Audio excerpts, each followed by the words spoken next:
Now it's a reality of Tibetan language using in Tibet. This is my central talk. I divided this into the four different categories. One first, Tibetan language using in the family. The family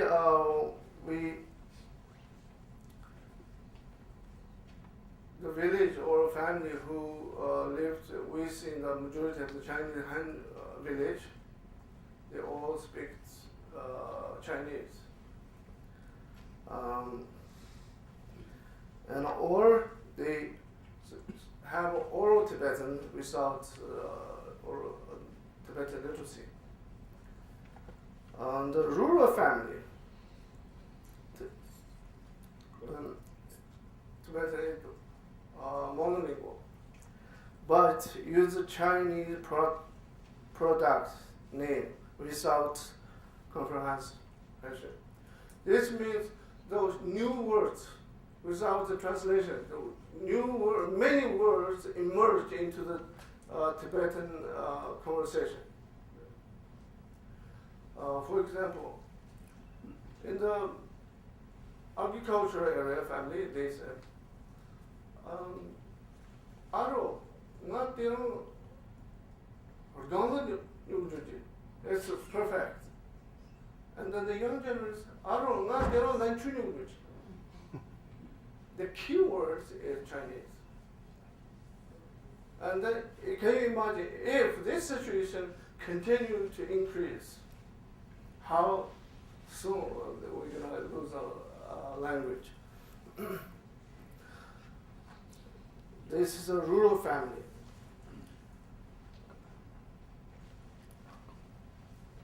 The second is Tibetan language in the Tibetan village. That's another. Village leaders. Here's another issue. Village leaders select from university graduates who can't speak Tibetan. For example, 2,000 graduates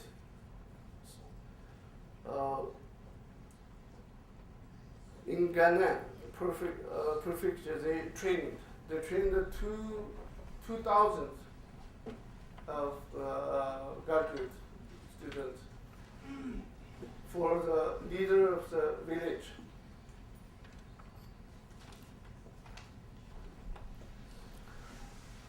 And 1,865 trained in Qinghai.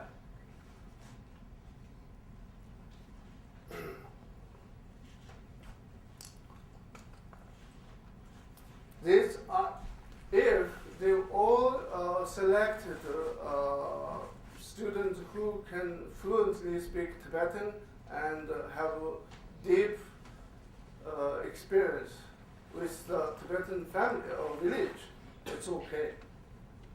But the problem is students who selected by the government in order to send to the village to be a leader.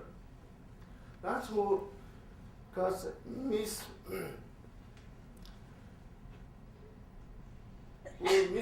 the village perspective.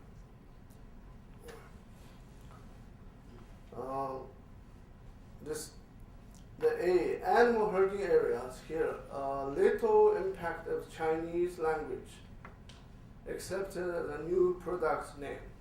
The animal herding area now still have good language environment.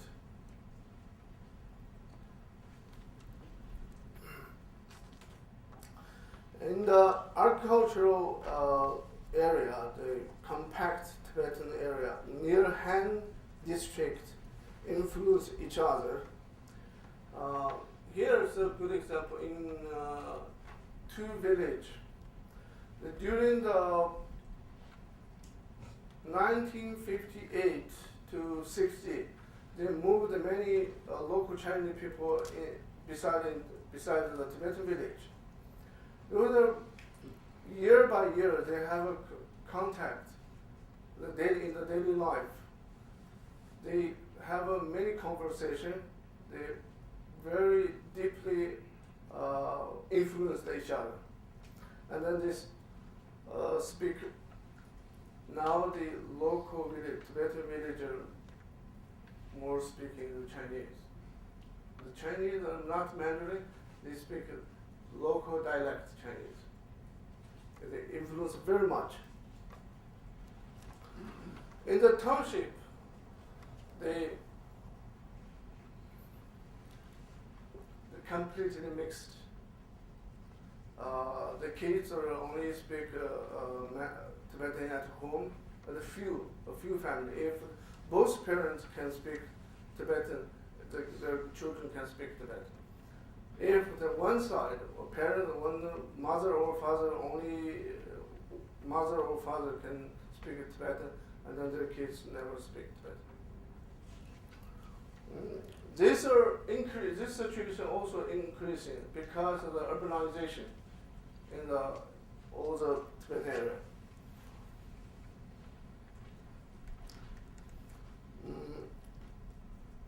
This is another example. Is during last 2 weeks, they involved implementing the new policy, but this is a new old policy they copied from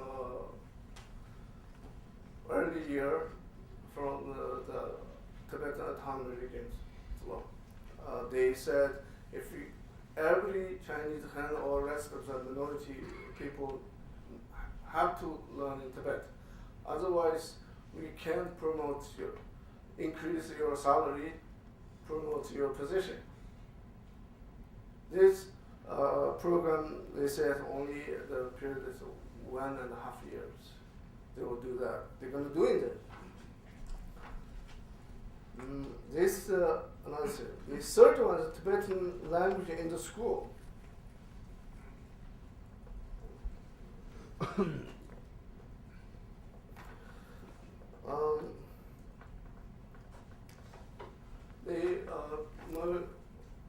As everyone see the 4 previous speakers points out many things.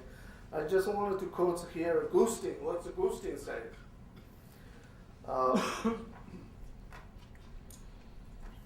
See, Beijing is not implementing language reforms that would mandate Tibetan language as a standard for governmental office, delaying expanding a program to teach science in Tibetan language in high school. Despite the evidence, a 6-year trial program that it is as effective or more effective than the normal Chinese language science class. Sometimes they delay. They see if we only teach the whole subject by only the Tibetan language, it's more effective. They know that, and then they delay to implementing the policy. It's not my quote. It's boosting said this. And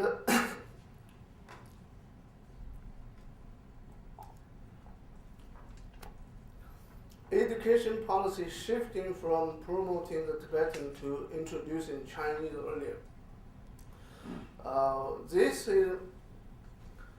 They wanted to separate their Mandarin as soon as possible in any detailed corner in society.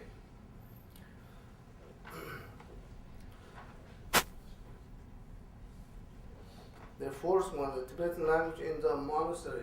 Here, I little bit ago wanted to expand my talk here. In the past, the monastery is 1/3 religion, 1/3 is a secular ethical system, and 1/3 is scientific institution. This is a good understanding. But in China, any policy maker never had that kind of understanding. They always see the monastery is a roots of the difference from us.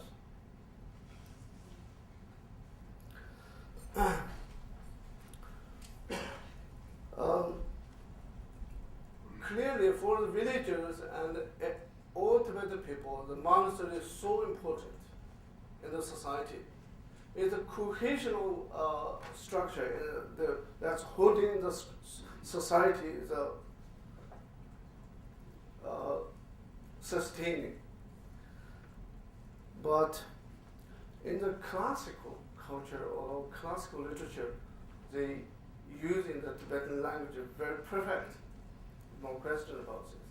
Now, my perspective for the monastery is they need to produce new cultural content by the perfect using the Tibetan language, and then using their new perfect Tibetan language with the new knowledge to influence the village. It's a very effective, I think, for the village. Otherwise, you only print the words. You haven't. It's just wasting the human resource. I think that that's what I should say that way, because your role in the society is not only to please breathe. You have more responsibility for the social side. And then, because the village are strongly following or believe in the monastery, if the monastery go beyond to do this work, it will be increase or enhance the Tibetan language in the local level.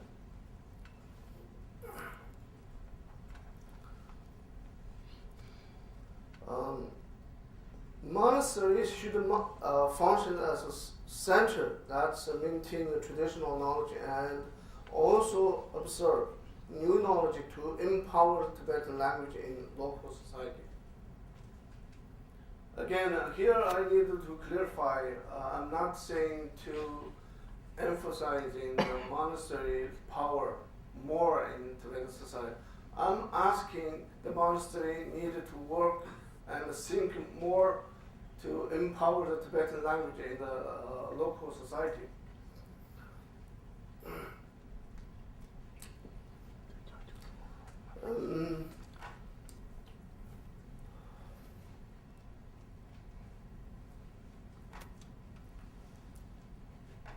By the above statement, I would like to emphasize that the village is the key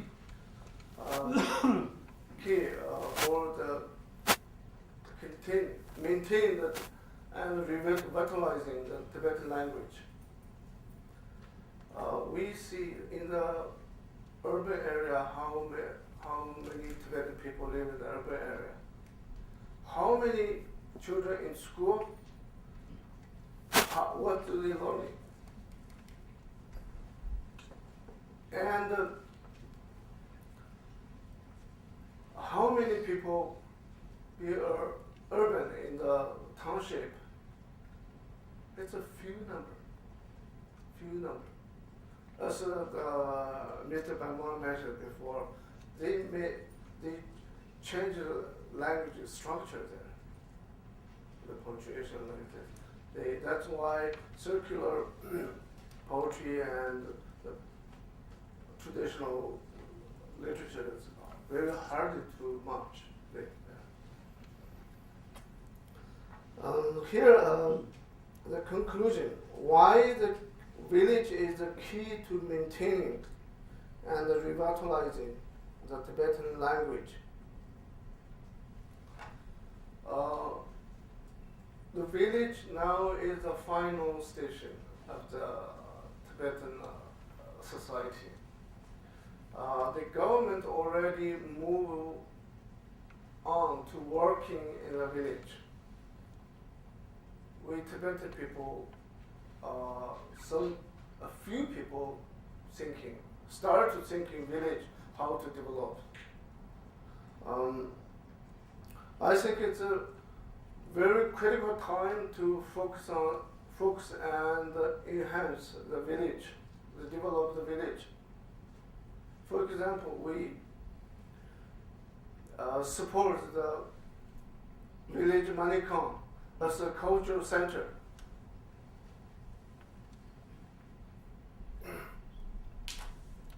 And you see, 95 of the percent of population lives in the village, not in the city, and not in the township. This means our whole nation of the Tibet is not completely urbanized yet, which we still have a chance for the cultural and the language revitalization. And it is the fundamental ground to develop Tibetan society. For example, Gumbum Monastery and people who from Tendu, the Hwari, we call it Hwari. If the village around their monastery all speak Chinese, the monk will only speak Chinese in monastery. Gumbum have a good example there. The making rule says, okay, from tomorrow we must be speak Tibet. And then the speaker himself, he said, Nanghan is only Chigi Namjan not elect. This kind of language. Chigi Namjan not because he can't use words perfectly. Or students who from Hwari and Chendu, some areas they speak very fluent Tibet. The most area they can't, hardly to speak Tibet. And then when their students get into the university, and then in our university we divide the class in two groups. One group has good understanding, good fluent speaking in Tibetan, and good deep understanding with the traditional culture. The one group just understand or just speak the simple sentence. This influences the higher education, village change.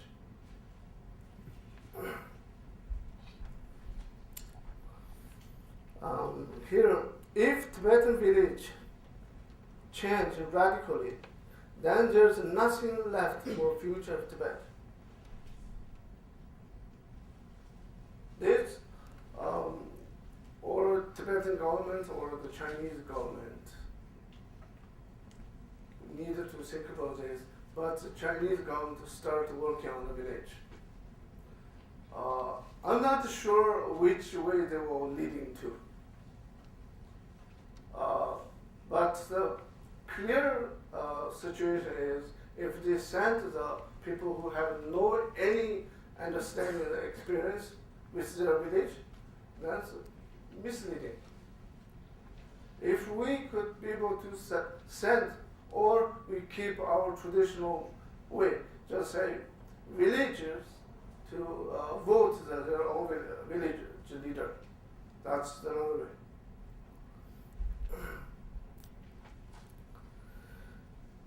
China, and if we completely lost the society in the village, and then the China and the world will lose a crucial component of cultural diversity.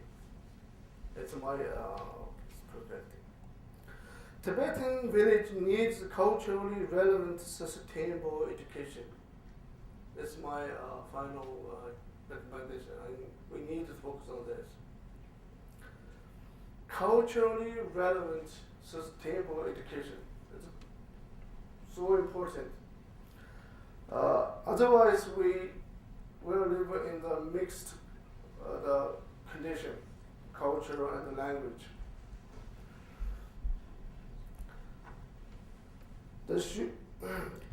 This education, the Tibetan village needs the culturally relevant, sustainable education. This education should be based on democratic participation of villagers, not someone who organizing or not organizer. The whole village needs to involve the movement, democratic movement. For example, that school issue, the village organized the committee to ask the upper level of the government why you need this policy for the school, local school. This kind of movement is not completely struggle or against them. Needs to protect their right of using language and practicing the culture. And this should be acceptable to Tibetan and the Chinese government stakeholders. Because, as I mentioned before, if they don't over politicalize any work,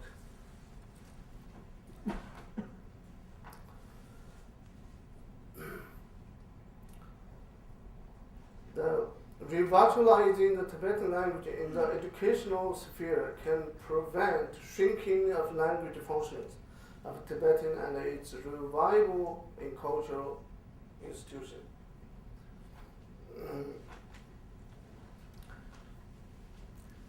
And then how?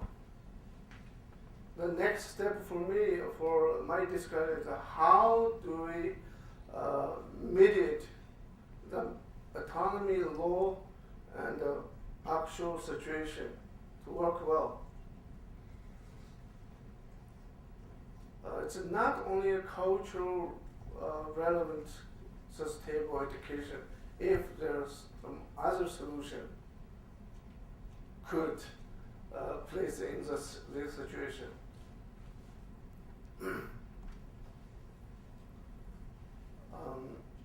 There's many more because we have dynamic issues, but by the time I would like to end here. Thanks everyone.